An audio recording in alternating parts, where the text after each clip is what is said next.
పిల్లల నుంచి పెద్దవాళ్ళ దాకా బలాన్ని పెంచే రాగిపిండి పిట్టండి. రెడీ చేసేద్దామా? ముందుగా ఒక పీటలోకి ఒక కప్పు రాగిపిండి వేసుకోండి. దీంట్లోకి కొద్దిగా సాల్టు, పచ్చి కొబ్బరి తురుమండి ఒక కప్పు వేసుకోండి. క్యారెట్ తురుము ఒక కప్పు వేసుకున్నాక ఒకసారి మొత్తం అంతా కలిసేలా కలిపేసుకోండి. దీంట్లోకి కొద్దిగా వాటర్ వేసుకుని ఒకసారి మొత్తం అంతా కలుపుకోవాలండి. ఇప్పుడు పిండి ఇలా ముద్దవ్వాలి. మరీ ఎక్కువ వేయకూడదండి వాటరు. కొద్దిగా వేసుకోవాలి. ఇలా కలుపుకున్న పిండిని పక్కన పెట్టేసుకోండి. ఇప్పుడు ఆవిరి మీద ఉడికించాలండి.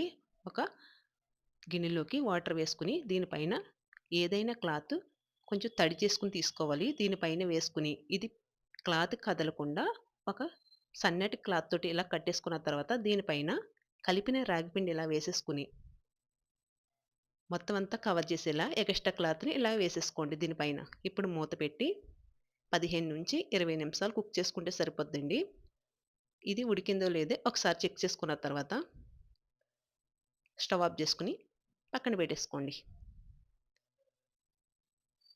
ఇది పూర్తిగా చల్లారిపోయిన తర్వాత ఒక ప్లేట్‌లోకి వేసుకొని మొత్తం అంతా ఇలా కలుపుకున్న తర్వాత దీంట్లోకి తురిమిన బెల్లం ఒక కప్పు వేసుకొని నెయ్యి గాని, నువ్వుల నూనె గాని వేసుకొని తింటే సూపర్‌గా ఉంటుందండి. ఇలా వేసుకున్న తర్వాత ఇలా కలుపుకొని తీసేసుకోవటమే. అంతేనండి. ఎంతో టేస్టీగా పిల్లలు పెద్దల్లోని బలాన్ని పెంచే రాగి పిండి పిట్టి రెడీ. ఈ వీడియో నచ్చితే గనక లైక్ చేసేయండి. ఇట్లే మీ గోదావరి అమ్మ ఛానల్‌ని సబ్స్క్రైబ్ చేసుకోండి.